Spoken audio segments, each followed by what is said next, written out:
পালিত হলো জাতির জনক বঙ্গবন্ধু শেখ মুজিবুর রহমানের ৯৯তম জন্মবার্ষিকী।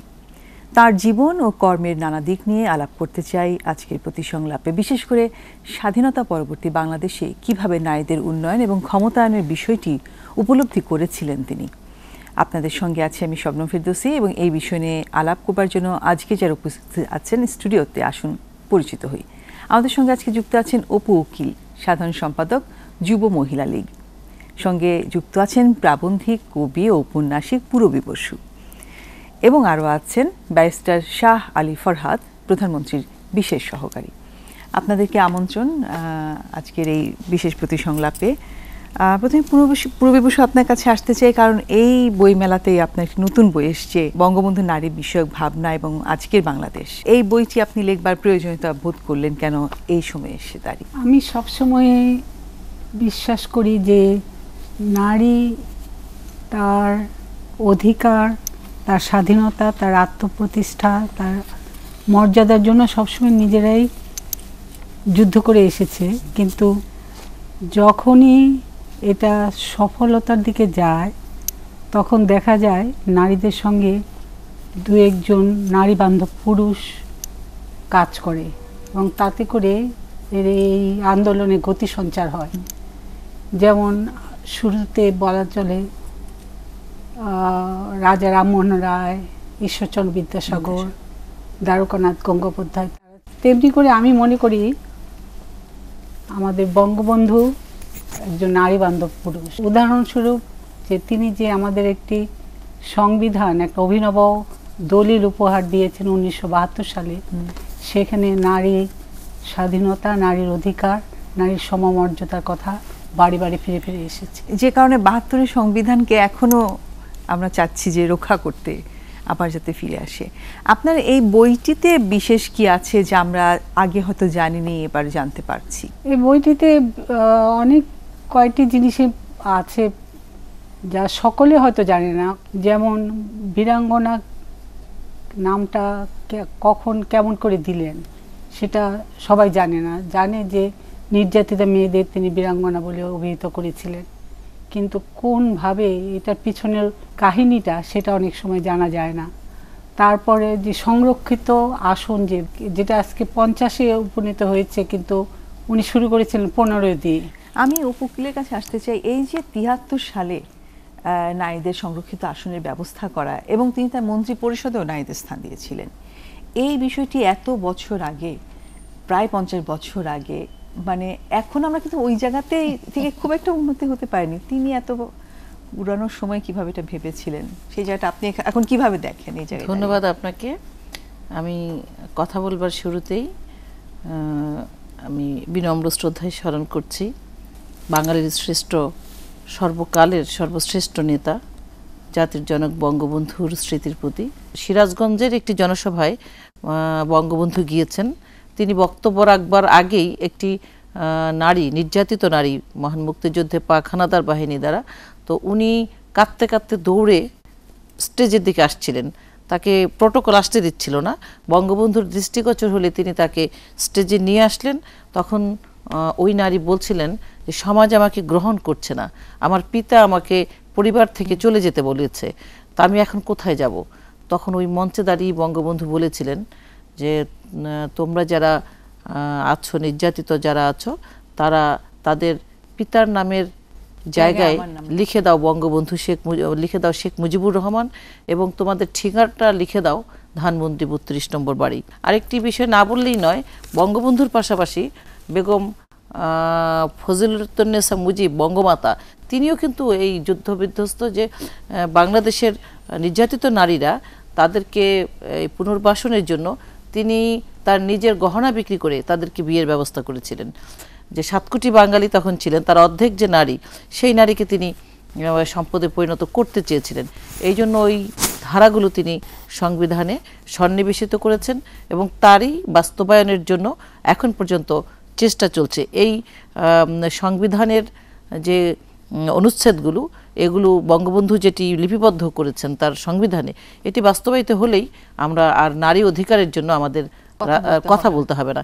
এবং 96-এ জননেত্রী শেখ হাসিনা দায়িত্ব গ্রহণ করবার পর তার স্বপ্নটাই বাস্তবায়ন করবার জন্য আজও তিনি লড়াই করছেন। তার আগে ফরহাদ আপনার কাছে আসতে চাই, সেটা হচ্ছে এই যে আলোচনাগুলো করলেন তারা, এগুলো কি বর্তমান প্রজন্ম জানে যে বঙ্গবন্ধুর যে এই যে নারী উন্নয়নের যে অগ্রযাত্রার কথা আজকে আমরা গর্ব করে বলি, তার পেছনে তার যে একটা দূরদর্শী দৃষ্টিভঙ্গি ছিল? প্রথমেই ধন্যবাদ জানাই আমাকে আজকের অনুষ্ঠানে আমন্ত্রণ জানানোর জন্য। বঙ্গবন্ধুকে নিয়ে যে কোনো আলোচনাই আমি মনে করি অত্যন্ত প্রাসঙ্গিক, বিশেষ করে আমাদের নতুন প্রজন্মের জন্য সবচেয়ে বেশি গুরুত্বপূর্ণ এই বিষয়গুলো জানা। তো আপনার প্রশ্ন যেটি যে তারা কি আসলে জানে কি না, আমার যেটি মনে হয় যে গত 10 বছরে আমাদের যে জানার যেই স্কোপগুলো, যে সুযোগগুলো, সেগুলো বেড়েছে।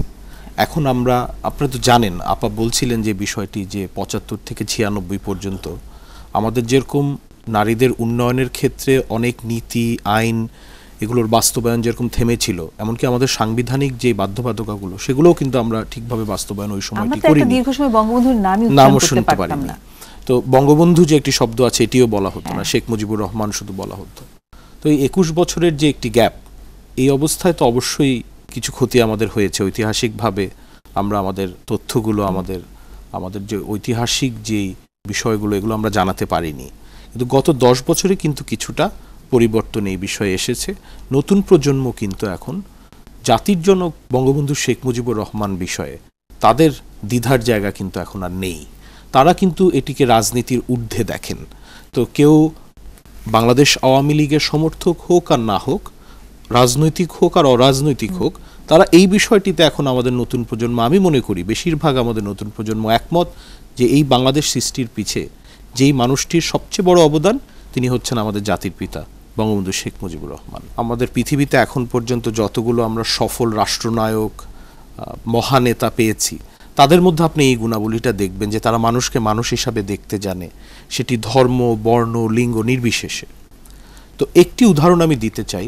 1964 সালের তৎকালীন যে পূর্ব পাকিস্তান আওয়ামী লীগ, সেটির যে ইশতেহারটি ছিল, সেখানে যে আমাদের সংবিধানের মধ্যে যেভাবে একদম পরিষ্কারভাবে বলা আছে যে আমাদের রাষ্ট্রে কোনো ধরনের বৈষম্য থাকবে না এবং নারী পুরুষ সকল অধিকার সমানভাবে ভোগ করার অধিকার তাদের থাকবে, এই বিষয়টি কিন্তু সেই 64 সালের আমরা ইশতেহারের মধ্যেই দেখতে পাই। তো বিষয়টি এমন না যে স্বাধীনতা যুদ্ধের পরে যখন আমরা সংবিধান প্রণয়ন করতে বসলাম তখন আমরা এই বিষয়টি নিয়ে আমরা নিয়ে আসলাম সামনে। বঙ্গবন্ধুর রাজনৈতিক দর্শনের এই অংশ লিঙ্গ সমতা সবসময়ই ছিল, বহু আগে থেকে এই বিষয়টি ছিল। কিন্তু দুঃখজনকভাবে তখনও বঙ্গবন্ধুকে অনেক বাধা বিপত্তি পেরিয়ে এই বিষয়গুলো মেইনস্ট্রিম করতে হয়েছিল। এবং এখনও কিন্তু অনেকাংশে আমাদের যে মাননীয় প্রধানমন্ত্রী, উনি যখন নারীদেরকে নিয়ে কাজ করতে যান, দেখা যায় যে সাহায্যের থেকে উনি বেশি প্রতিরোধের সম্মুখীনই হন। বর্তমানে আমাদের যে নারী নীতি 2011 আছে, এটি সম্পূর্ণরূপে বাস্তবায়ন যেদিন হবে, সেদিন আমি মনে করি বাংলাদেশ যে নারীদের যে অবস্থান, যেটি এখন ঊর্ধ্বগামী, গত 10 বছরে আমরা হয়তো সুযোগ পেলাম এটা নিয়ে বলতে চাবো যে কিভাবে আমাদের নারীরা এগিয়ে এসেছে, তার থেকে অনেক বেশি আমরা এগিয়ে যাব। এবং সবচেয়ে বেশি লিঙ্গভিত্তিক লিঙ্গ সমতার জায়গা যে দেশগুলোকে বলা হয় স্ক্যান্ডিনেভিয়ান দেশগুলো, নরওয়ে, ডেনমার্ক, সুইডেন, আমরা তাদের অবস্থানে পৌঁছার মতন কিন্তু আমাদের সব কাঠামো কিন্তু আমাদের আছে। ধন্যবাদ। আমরা একটা ছোট বিরতি নিয়ে ফিরতে যাচ্ছি, দর্শক সঙ্গে থাকুন, দেখা হচ্ছে পর।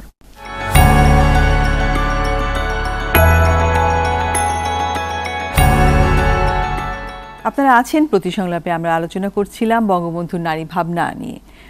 পূর্বে বসু আপনার কাছে আসতে চাই যে 1974 সালে তিনি যে মুসলিম বিবাহ এবং বিবাহ রেজিস্ট্রেশন আইন প্রণীত হয়েছিল, যার কারণে মুসলমান নারীরা অন্তপক্ষে তাদের অধিকারটা পেয়েছিল সেই সময়। এটি একটি খুবই গুরুত্বপূর্ণ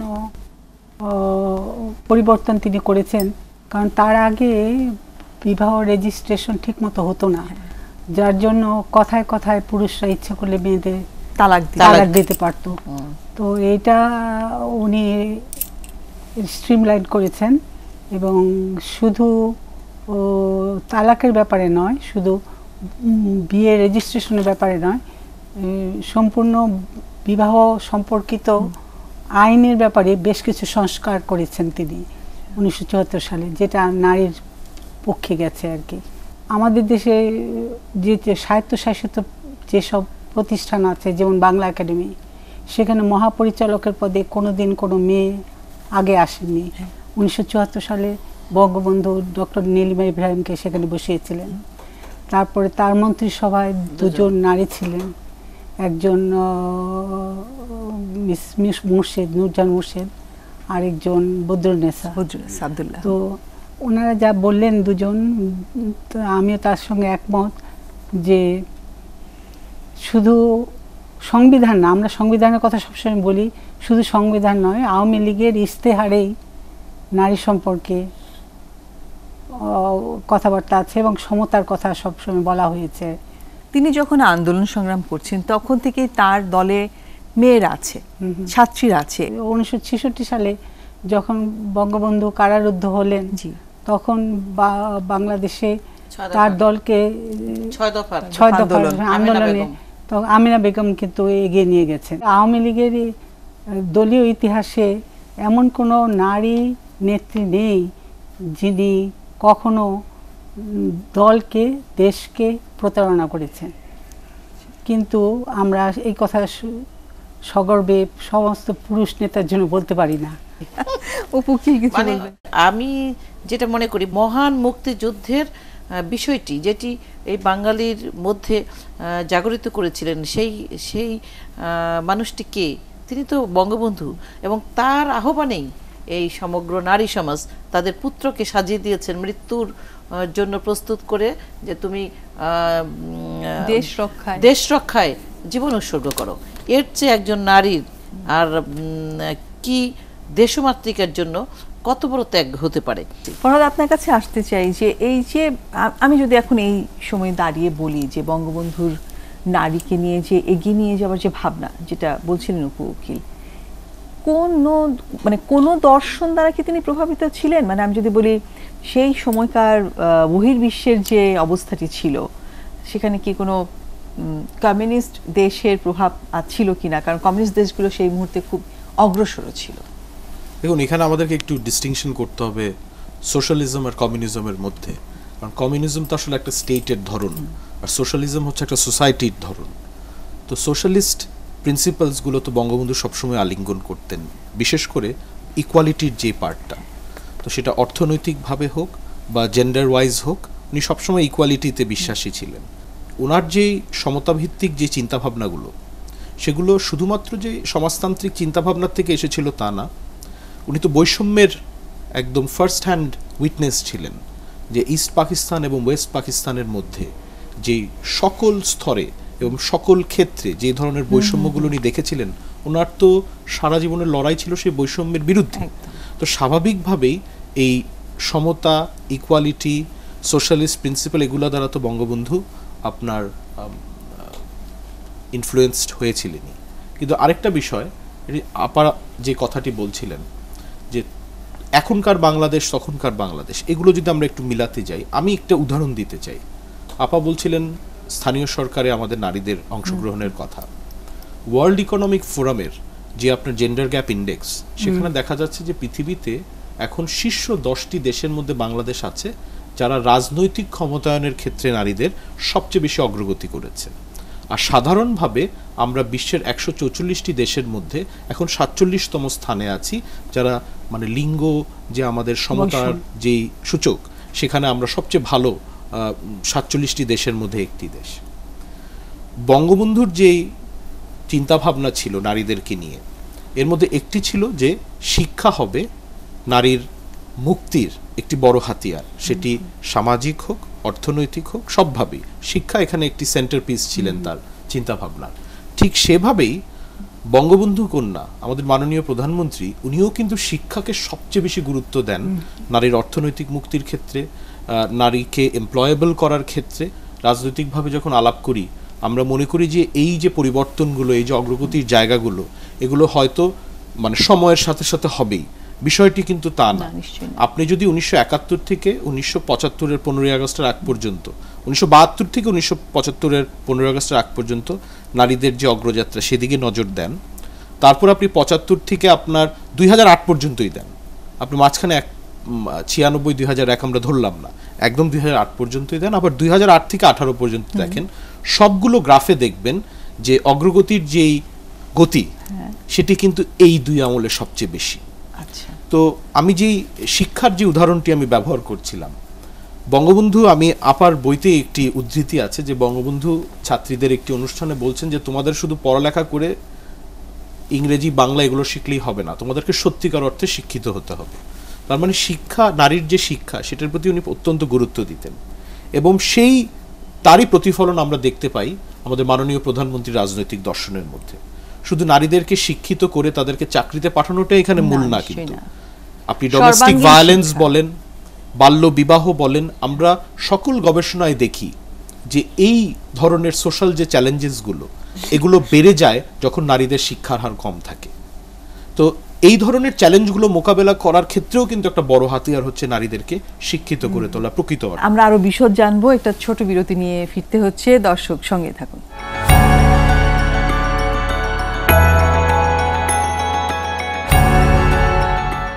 আপনারা আছেন প্রতি সংলাপে, কথা বলছিলাম বঙ্গবন্ধু এবং তার নারী নিয়ে যে ভাবনা, সেই বিষয়টি নিয়ে। পূর্বী বসু, একটা প্রশ্ন আপনার কাছে আমি একটু জানতে চাই, মানে আপনি কি কখনো বঙ্গবন্ধুকে কাছ থেকে দেখবার সুযোগ হয়েছিল? আমি একবার তাকে দেখেছিলাম, সেটা হলো যখন তিনি আগরতলা ষড়যন্ত্র মামলা থেকে তাকে মুক্তি পেলেন, তিনি একটি ট্রাকের উপরে দাঁড়িয়েছিলেন, অনেক দূর থেকে আমি তাকে দেখেছিলাম, একবারই চোখে তাকে। আরেকটি তথ্য আমাদের জানাতে পারেন কিনা যে তিনি তার দলের নারীদের সাথে সম্পর্কটা কেমন ছিল, তাদের মানে থাকেন একটা আবহাওয়া, একটা পরিবেশ, দলের ভেতর নারীদের পরিবেশটা কি রকম ছিল সেরকম আমি খুব একটা, আমি যতটুকু গবেষণা করেছি তাতে আমি তার নারীদের সঙ্গে তার সম্পর্ক বা কথাবার্তা কত সহজ ছিলেন, তারা কত সহজ ছিল, আমি ঠিক তেমন করে পাইনি। তবে তার কথাবার্তা এইটাতে আমি জানতে পেরেছি যে তিনি সবসময় তাদের সমদৃষ্টিতে দেখতেন, পুরুষদের চাইতে আলাদা করে দেখতেন না, এবং তার কার্যকলাপ সেটা তিনি প্রতিনিয়ত সেটা প্রমাণ করেছেন। তার স্ত্রীর সঙ্গে, তার বড় বোন, তার কন্যা, তার পরিবারের সঙ্গে, পরিবারের নারীদের সঙ্গে তার সম্পর্ক দেখে আমি বুঝি যে নারীদের প্রতি তিনি খুব শ্রদ্ধাশীল ছিলেন। যেমন তার ছেলে মেয়েদের মধ্যে তাকে যখন যুদ্ধ, তার দুটা যে বই, অসমাপ্ত আত্মজীবনী এবং কারাগারে রোজ নামচা পড়লে আপনি দেখবেন যে তার স্ত্রী যখন তার পুত্রকন্যাদের নিয়ে তাকে দেখতে যেতেন, তিনি কিন্তু অনেক বেশি কাছাকাছি ছিলেন তার জ্যেষ্ঠা কন্যার প্রতি। তার পুত্রদের চাইতে জ্যেষ্ঠা কন্যার সঙ্গে তার ভাব বেশি ছিল। ফলে পুত্রকন্যাদের মধ্যে অনেক কিন্তু রাজনৈতিক পরিবারে দেখা যায় যে পুত্রদের প্রতি নেতাদের পক্ষপাতিত্ব থাকে, কিন্তু এখানে তিনি কিন্তু পক্ষপাতিত্ব যদি কিছু থেকে থাকে সেটা তার বড় কন্যার প্রতি ছিল।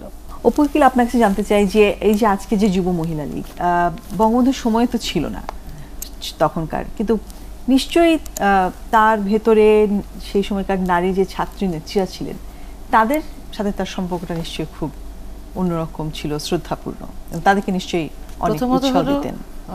বাংলাদেশ যুব মহিলা লীগে মাননীয় প্রধানমন্ত্রী জননেত্রী শেখ হাসিনা তিনি নিজেই সংগঠনটি তৈরি করেছেন।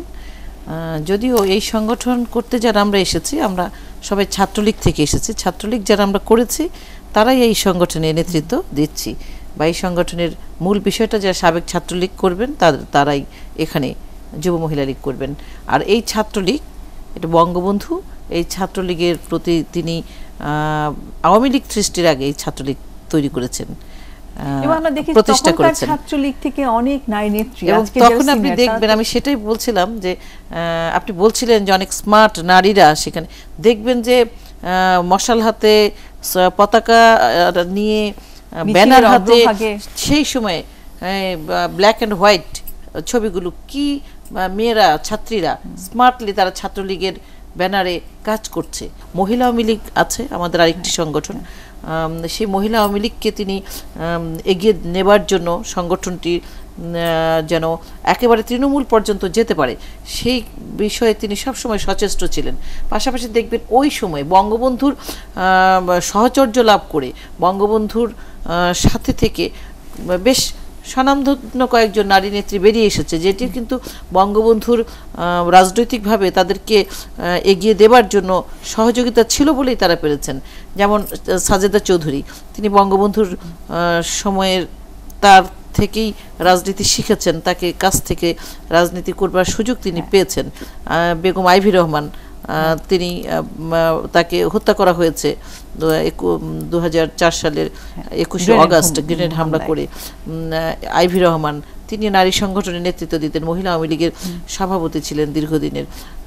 এরকম এই যে বদরুন্নেসা, তিনি মিনিস্টার ছিলেন এবং বঙ্গবন্ধু তাকে প্রচুর কাজ করেছেন এই বদরুন্নেসা আব্দুল্লাহ। এই যে যুদ্ধ বিধ্বস্ত দেশে যে নারীদের পুনর্বাসনের দায়িত্বটা একদম তিনি দায়িত্বটা এটা বঙ্গমাতা বেগম ফজিলাতুন্নেসা মুজিব করেছিলেন, সঙ্গে তারা ছিলেন। তিনি একেবারে, আমি তো বললাম যে তার গহনা বিক্রি করে তিনি এখানে এসেছেন।